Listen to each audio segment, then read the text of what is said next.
गन्ना किसान का निशान है जी। धन्यवाद जी दयाल सिंह सरोही के। चलिए, ये तस्वीरें आप देख रहे हैं तरावड़ी के मेन बाजार से, और आप देख रहे हैं 7-11 न्यूज और अमर मंथन खबर। और इस समय हमारे साथ हैं दयाल सिंह सिरोही जी, आज़ाद उम्मीदवार हैं। कांग्रेस पार्टी में 2004 से जुड़े, करीब 27 साल तक इन्होंने कांग्रेस संगठन की एक कर्मठ कार्यकर्ता के तौर पर कहना पड़ेगा, इसे हम वरिष्ठता के तौर पर भी बोल देंगे कि इन्होंने बड़ी पार्टी की संगठन की सेवा की है। और सबसे बड़ी बात कि दिल्ली स्तर तक, नेशनल स्तर तक पद हासिल करने के बावजूद भी इन्होंने कभी टिकट की मांग नहीं की पार्टी से, क्योंकि ये जानते हैं कि पार्टी ऐसे कर्मठ कार्यकर्ताओं को मौका जरूर देती है जो संगठन के लिए एकजुट होकर एक निष्ठा से और अच्छी नीयत के साथ, नेक नीति के साथ पार्टी के लिए काम करते हैं। दयाल सिंह सिरोही जी का सबसे बढ़िया तरीका आपको बताता हूँ। आपने देखा रैलियां जा रही हैं, कोई ट्रैक्टर पर जा रहा है, कोई बाइक रैली निकाल रहा है, कोई कंबाइन रैली निकाल रहा है, कोई डोर टू डोर कैंपेन कर रहा है, कोई किसी भी तरीके से। लेकिन इनका जो प्रचार करने का तरीका है अनूठा है। हर नेता की एक काबिलियत होती है, एक नीति होती है, उसके मन में एक नीयत होती है, और उसी नेक नीयत के तहत वो काम करता है, चाहे वो किसान के लिए करे, चाहे व्यापारी के लिए, चाहे दुकानदार के लिए, चाहे मजदूर के लिए। दयाल सिंह जी, सबसे पहला सवाल, ये आपका अनूठा प्रचार करने का तरीका, आप हर जगह जाते हैं, जैसे मैंने सुना आप निस्सिंग गए, वहाँ डोर टू डोर कैंपेन कर रहे हैं। आप किसी भी गांव में जाते हैं, आपके दर्जनों समर्थक आपके साथ होते हैं, और आप पैदल यात्रा, तरावड़ी इतना बड़ा कस्बा है, निस्सिंग में भी आपने इतनी पैदल कड़ियाँ माप ली चुनाव के लिए, ये कैसे मन में आया? मातृशक्ति को, किसान को, मजदूर को, व्यापारियों को मेरा प्रणाम कि धरातल पे हम सच्चाई के साथ चलते हैं। और ये जितने भी यहाँ पे शोरूम है, दुकानदार हैं, छोटे दुकानदार हैं, बड़े दुकानदार हैं, सब इस बात के गवाह हैं कि लगभग 6-6, 7-7 बार एक दुकान पर मैं आ चुका हूँ, इनसे रिक्वेस्ट कर चुका हूँ, बात कर चुका हूँ। और आज जिस तरह से पिछले 10 वर्षों से किसान की अनदेखी है, मजदूर की अनदेखी है, मातृशक्ति की अनदेखी है, युवाओं की बेरोजगारी की रोजगार देने के मामले में सरकार ने कोई 10 वर्षों से काम नहीं किया है। और इसी तरह से गांव में भी हम जब जाते हैं तो एक एक गांव में हम, चाहे सांबले की बात करो, सगा की बात करो, चाहे आप निगदू की बात करो, तो हमने गाड़ी बाहर खड़ी कर दी और एक एक गलियां हमने कदमों से नापी हैं, और एक एक घर में डोर टू डोर हम गए हैं। और ये जनसंपर्क जो अभियान है, अभी नेताओं को क्या है, नेताओं को अहंकार हो जाता है, जिस तरह से धर्मपाल जी को हो रहा है, बड़े बड़े ऑफिस खोल के और लंबी लंबी गाड़ियां चला के। और वैसे तो वो कहते हैं कि मुझे बिजली का बिल नहीं दिया जाता, लेकिन एक एक गाड़ी में वो 5-5 हज़ार रुपए का तेल फूक देते हैं, और 100 गाड़ियां उनकी चलती हैं। और वो इस तरह की भी बात करते हैं किसी की जमीर खरीदने की, लेकिन हिंदुस्तान की जमीर, एक मजदूर की जमीर, एक किसान की जमीर धर्मपाल नहीं खरीद सकते। यदि वो किसान और मजदूर की भी जमीर खरीदने पे आए तो वो समझो उनका पतन का कारण होने वाला है। और मैं कहना चाहूंगा यहाँ की जनता से कि ये टिकट, 2 टिकटें हैं, दोनों बीजेपी के पास हैं। यदि आप कबीरपंथी को वोट डालेंगे तो धर्मपाल को जाएगी, आप धर्मपाल को वोट डालेंगे तो कबीरपंथी को जाएंगी। ये दोनों की मिली भगत है। और ये आने वाला जो समय है 5 तारीख का, मैं सभी से अपील करना चाहूंगा, मैं सभी से अनुरोध करना चाहूंगा, मैं सभी से प्रार्थना करना चाहूंगा, युवाओं से, किसान से, मजदूर से, कि आने वाली 5 तारीख को गन्ना किसान पे मोड़ लगाएं, गन्ना किसान का बटन दबाएं। 8वें नंबर पर गन्ना किसान का बटन है। और इसमें आप समझेंगे कि अब पहली बार नीलोखेड़ी हल्के में यहाँ की जनता विधायक बनेगी, मातृशक्ति विधायक बनेगी, युवा विधायक बनेगा, किसान विधायक बनेगा, और यहाँ पे जो विकास के द्वार खुलेंगे। 15 सालों से यहाँ की अनदेखी हुई है। और जिस तरह से यहाँ पे आप चाहे कबीरपंथी जी की बात करो, चाहे आप धर्मपाल जी की बात करो, काम के मामले में पिछड़े हैं। कुछ लोग नकली करेंसी को दोबारा चलाना चाहते हैं, नकली खोटे सिक्के को दोबारा से चलाना चाहते हैं कांग्रेस की टोपी उड़ाकर। तो ये खोटा सिक्का चलने वाला नहीं है। 4थे नंबर की लड़ाई है। आप देख लेना, पिछली बार बंता राम जी ने इलेक्शन लड़ा था। ये जो भी मेरी आवाज सुन रहा है, मैं उनसे दर्शकों से कहना चाहता हूँ कि कि ये चौथे नंबर की लड़ाई है, बंताराम जी से भी नीचे रहेगा धर्मपाल। और जिसको इसको गुमान हो चुका है पैसे का, ये जमीर खरीदने की बात करते हैं, अफवाहें फैलाते हैं, गुमराह करते हैं यहाँ की जनता को। तो मैं कहना चाहूंगा धर्मपाल जी, आप हो सकता है 100, 200, 500 करोड़ के मालिक बन गए हो, लेकिन आप में इतनी ताकत नहीं है किसान और मजदूर की जमीर खरीद सके आप। तो मैं यहाँ की जनता से कहना चाहूंगा कि मेरी मदद करें और विकास के लिए, रोजगार के लिए गन्ना किसान को वोट करें। चलिए, इन्होंने बता दिया, कबीर पंथी जी का भी बता दिया कि वोट धर्मपाल को देंगे तो वो जाएगा बीजेपी के पास, बीजेपी को देंगे तो वो जाएगा इस साइड। अच्छा, एक चीज और भी बताता हूँ, आपको याद होगा जब हजका की टिकट पर जिलेराम शर्मा संत चुनाव लड़े थे तो उस समय कोई नहीं जानता था कि जिलेराम शर्मा चुनाव निकाल जाएंगे, यानी कि चुनाव जीत जाएंगे। टक्कर बीजेपी और कांग्रेस की थी, लेकिन जीते थे जिलेराम शर्मा। ऐसा ही 2009 के अंदर इंद्री के अंदर हुआ, जब भीमसेन मेहता हार गए और दूसरे प्रत्याशी जीत गए। ये दयाल सिंह सिरोही जी हो या कोई भी हो, इस समय जो चुनाव लड़ रहा है, किसी के बारे में कोई जानता नहीं है कि मतदाता के मन में क्या है।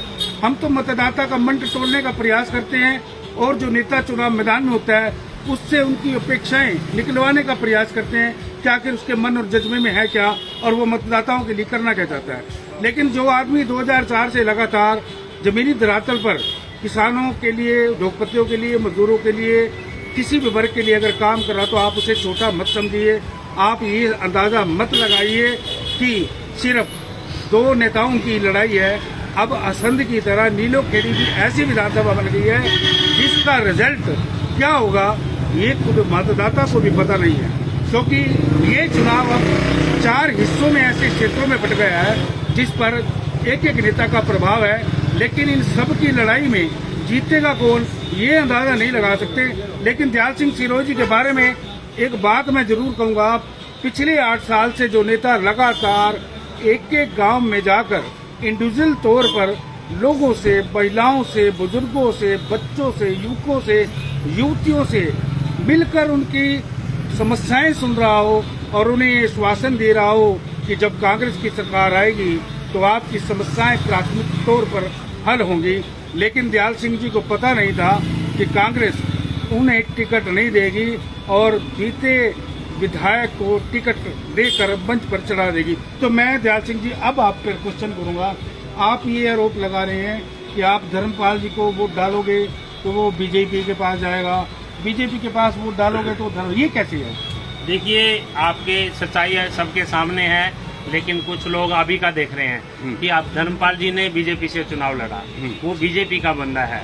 फिर वो दोबारा उसने आजाद चुनाव लड़ा, आजाद चुनाव लड़कर वो विजयी हुआ और उसने बीजेपी की सरकार चलाई 5 साल तक। इसे ये भी कोई छुपा नहीं है, वो आरएसएस और बीजेपी का बंदा है और कबीर पंथी जी भी आरएसएस और बीजेपी के हैं। तो ये दोनों का मिली भगत है। और यहाँ पे जो हमारे 88 लोग काम कर रहे थे उनकी अनदेखी हुई, उनके साथ न्याय हुआ। मैं उन सब की लड़ाई लड़ रहा हूँ और सभी कार्यकर्ताओं की लड़ाई लड़ रहा हूँ जो गांव में बैठे हैं। लेकिन मैं कहना चाहता हूँ कि हमारा जो साथी है वो साइलेंट है, वो कोई किसी बहुत ज्यादा राजनीतिक पार्टी में काम नहीं कर रहा है, लेकिन जो साइलेंट वोट होता है वही काम करता है। और मैं कहना चाहूंगा कि आने वाले समय में चौंकाने वाले रिजल्ट होंगे कि उनकी बड़ी बड़ी गाड़ियां चलेंगी जो गरीब के लिए नहीं है, बड़ी बड़ी 100 गाड़ियों का काफिला चलेगा जो किसान के लिए नहीं है, बड़े बड़े ऑफिस खोल देंगे जैसे कोई गरीब आदमी का बहुत भला कर रहे हो, और फिर अहंकार करेंगे कि दयाल सिंह सिरोही ने बड़े बड़े ऑफिस नहीं खोले। दयाल सिंह सिरोही का जज्बा अलग है, वो अलग तरीके से चलता है। और इस पिंजरे में जब तक सांस रहेंगे,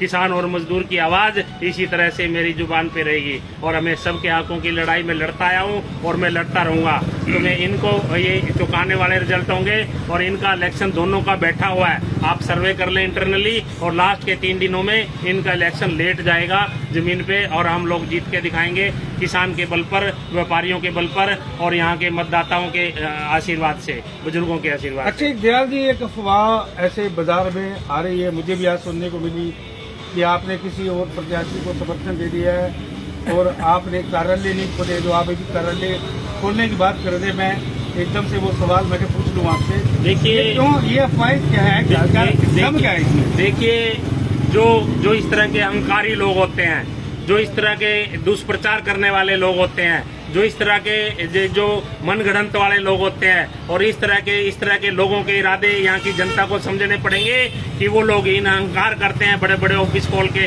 इन ऑफिसों में गरीब आदमी का क्या भला हो रहा है? इन ऑफिस में किसी किसान के लिए कुछ काम हो रहा है? वो किसी के लिए कुछ नहीं हो रहा है, वो खुद के लिए उन्होंने खोले हैं। तो इसलिए हमने निर्णय लिया था कि हम एक छोटा सा ऑफिस हम सिर्फ निसंग में खोलेंगे, वो भी एक फॉर्मेलिटी के तौर पे कि हमारे साथी मान गए कि एक तो छोटा सा खोल ही दें। लेकिन ये लंबी लंबी गाड़ियों का काफिला चलाते हैं, ऐसा नहीं है। हमारे लिए भी 100 गाड़ियों आ सकती हैं, 200 गाड़ियां भी आ सकती हैं पूरे हरियाणा से, नीलोखड़ी हल्के से। लेकिन उस गाड़ियां चलाने के काफिले चलाने से कोई किसी का भला होने वाला नहीं है। और यहाँ की जनता, यहाँ की मतदाता, यहाँ की मातृशक्ति और यहाँ का किसान आने वाले समय में इनका अहंकार नीचे ला देगा जमीन पे। ये सोचते हैं कि यदि टिकटें बिकती हैं तो यहाँ की जनता को भी खरीद लेंगे और सिरोही को भी खरीद लेंगे। ये अपनी औकात में रहें और औकात में बात करनी चाहिए। इंसान को इंसान नहीं खरीद सकता और हमारा जमीर नहीं खरीद सकते। किसान और मजदूर को कैसे खरीद सकते हैं? ये मैं किसान से, मातृशक्ति से कहना चाहूंगा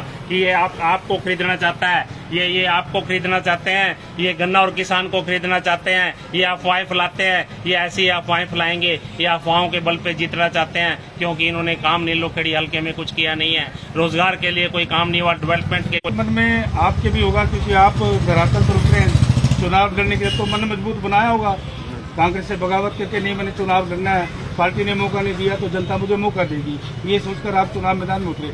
मैं जान जी ये सिर्फ एक सवाल जरूर है पूछना चाहिए कि आपके मन में क्या ऐसा बड़ा मुद्दा है जो आप नीलोखड़ी की जनता कोई बताना चाहते हो कि अगर मौका देती है नीलोखड़ी विधानसभा क्षेत्र की जनता तो क्या बड़ा कुछ करने वाली? देखिए, रोजगार को लेके यहाँ पे बहुत बड़ा काम करने की जरूरत है इस इलाके में। सबसे ज्यादा हरियाणा में इस इलाके का जो युवा है वो विदेश में जा रहा है, तो यहाँ पे नेशनल इंटरनेशनल कंपनियां लाने की जरूरत है और गवर्नमेंट जॉब की बहुत ज्यादा जरूरत है युवाओं को। बेरोजगारी बहुत ज्यादा इस क्षेत्र में और डेवलपमेंट की तो आप बात ही छोड़िए। शिक्षा को लेकर मैंने कॉलेज आपको गिना दिए कि कोई काम यहाँ पे नहीं हुआ। चिकित्सा को लेकर यहाँ पे कोई काम नहीं हुआ। एक कल्पना चावला करनाल में बना था, वो भी सफेद हाथी है। और आप और हम में आपको भी इसमें कहीं न कहीं मैं ब्लेम देना चाहूंगा पत्रकारों को, और हम भी उसमें ब्लेम में है कि हम इस मुद्दे को उठा नहीं पाए। और वो सफेद हाथी है, तो ये रिकमेंड करने का काम करते हैं। कोई भी पेशेंट आता है, साथ न्याय हो, आप चाहते हैं कि युवाओं और मातृशक्ति के साथ न्याय हो, तो कि गन्ना किसान को वोट करे आने वाली 5 तारीख को। चलिए, आपके साथ कुछ लोग हैं, मैं जरूर पूछूंगा। आपका शुभ नाम क्या है? आप नीचे आ जाओ। आप इनके साथ कैसे प्रचार कर रहे हैं? मैं तो जी शुरू से इनके साथ जोर से बोलो। 2004 से इनके साथ हूँ। अच्छा। हाँ जी, मेरा महिलाओं का संगठन है जी, SSC ग्रुप बनाए और महिलाओं का बहुत प्यार मिला में और हमारे साथ ना इंसाफ है। अच्छा, चलिए एक और महिला है मेरे साथ। आपका क्या नाम है? कृष्णा जी। कहाँ से हैं आप? हम करनाल से जी। करनाल से। तो आप दयाल जी के साथ प्रचार कर रही हैं? हाँ जी, हाँ जी। क्यों कर रही हैं, पहले तो ये बताओ। ये हमने इसकी बहुत जरूरत है जी। ये किसानों को मजदूरी दिलवाएगा, ये सबको दिलवाएगा। ईमानदार लगते हैं? हाँ जी, हमें ईमानदार लगती है जी। आप कितने साल से उनके साथ? मैं 30 साल से हूँ। 30 साल? अच्छा व्यक्तित्व बड़ा लगता है। हाँ जी, हाँ जी। चलिए, आप कहाँ से हैं? करनाल से। जोर से बोलो भाई साहब। करनाल से। क्या नाम है? विशाल। तो क्यों आप दयाल सिंह जी के साथ कैसे? दयाल जी बहुत अच्छे आदमी हैं, गरीब मजदूर हर वर्ग के आदमी का साथ देते हैं। अब आप एक चीज दिखा लो, जिस टाइम सब लोग अपने घर में इसी के अंदर बैठे थे, उस टाइम दयाल जी ने काफी पद यात्राएं चलाई। उस time Dayal ji door to door cover करते थे। आज ये जो लोग टिकट लेके आ चुके हैं, फील्ड में उतर गए हैं, इनसे अगर आप लोग पूछो भाई, आप ये बोलते हैं मौका दो, पिछले 5 साल में इन्होंने काम क्या किया? इन दोनों में से किसी ने क्या काम किया है? क्या कोई नीलोखड़ी में इंडस्ट्री है जो इन्होंने रोजगार दियो? क्या इन्होंने कोई स्कूल कॉलेज बनाए हैं जिससे बच्चे पढ़ाई कर सके? इमारतें तो बनी हुई हैं। इमारतों का क्या है? इमारतें तो खाली पड़ी है। अगर इमारतें बनी है तो उसमें कुछ काम तो होना चाहिए। तो दयाल जी आएंगे, बनवा देंगे? नहीं, काम तो कराएंगे दयाल जी। दयाल जी ने पहले भी बहुत काम करवाया, सामाजिक संगठन चलाए हैं काफी इन्होंने। सामाजिक इन्होंने जब कोई कार्य किया है तभी तो इनका नाम रिकमेंड किया गया था पद्मश्री पुरस्कार के लिए। ऐसे तो नहीं किसी ने नाम तो हमेशा अच्छे आदमी का ही जाता है ऐसे पुरस्कारों के लिए। मैं भी तो वही बात कह रहा हूँ, पद्मश्री पुरस्कार है जो, उसमें एक अच्छे व्यक्ति का ही तो नाम जाता है जिसने फील्ड में काम किया, जिसने समाज के लिए काम किया है। क्या जो ये कैंडिडेट आ रहे हैं बीजेपी के और कांग्रेस के, इनमें से किसी का नाम दिया है? किसी का नाम आया अभी वो बोल सके भाई मेरे पास ये मतलब पत्र है, हम कोई पत्र दिखाए अपना जो उन्होंने काम किया कितने है? दिन से घूम रहे हो? हम 10-12 साल से दयाल जी के साथ घूम रहे हैं। 10-12 साल से। हाँ जी। अब चुनाव में क्या लगा भाई इनका साथ देना चाहिए? हाँ जी, पूरा साथ देंगे हम इनका। चलिए आप कहाँ से? मैं निश्चय से। अच्छा आप क्या नाम है आपका? मेरा जय भगवान। तो क्या लगता है जय भगवान इसके दयाल सिंह जी का क्या दयाल लगता है? सिंह। अच्छा 35 साल से आप इनके लिए तो यानी कि जब ये कांग्रेस में थे तो आप इनके साथ कांग्रेस में थे। हाँ, इनके साथ। अब इन्होंने कांग्रेस से अपोजिट आ गए तो आप इनके साथ आ गए। हम तो ईमानदारी के साथ हैं जी, अच्छाई और सच्चाई के साथ हैं। दयाल सिंह सरोज जी बहुत अच्छे नेक ईमानदार। मैं तो सभी हल्का वासियों से अपील करता हूँ कि आप अच्छाई और सच्चाई का वोट दें और गन्ना और किसान के निशान पर मोड़ लगाकर भाई दयाल सिंह को भारी मतों से विजय दिलाएं। चलिए ये भी जो इनके समर्थक है जीतने का दावा कर रहे हैं और जितवाने की अपील भी कर रहे हैं, क्या नाम आपका? सुरेश शर्मा कहाँ से हो? कोयर से। अच्छा आप कोयल से आ रहे हो? हाँ जी। अभी ये तरावड़ी में आप पैदल घूमोगे इनके साथ तो टांगे नहीं थक जाएंगी आपकी? नहीं, क्यों? मेहनत करने में कोई दिक्कत नहीं है। अच्छा परिश्रम करेंगे चलिए हमें वो मिलेगा, फल मिलेगा। इनका पता। बहुत दुखी हो ऐसे। तो क्या मानते हैं कि अच्छे कार्यकर्ता को इग्नोर कर दिया? हाँ जी। अच्छा क्या लगता है आप युवा हो, आपने बताया काफी टाइम से आप इनके साथ हो, क्या लगता है युवा इनकी बात सुनेगा? हाँ जी सुनेगा। क्या सुनेगा आप कुछ बताओ। सभी बात सुनोगे। नहीं आपके मन में क्या, आप क्या चाहते हो सरकार से अगर ये हम बने भी तो? अभी इसकी बात सुने। नहीं अगर ये चले जाते हैं विधानसभा में हाँ तो जी। क्या इनसे क्या लगता है आपको, ये क्या दे पाएंगे आपको? क्या आपकी मांग क्या है दयाल जी से? भाई यही हमारे एरिया का काम करवाते। यहाँ चिकित्सा के मामले में और ही भ्रष्टाचार मिच रहे। इन दोनों सरकारों ने हमारे देश में भ्रष्टाचार विचार किया। हमारे देश में है भ्रष्टाचार खत्म होना चाहिए। ठीक है।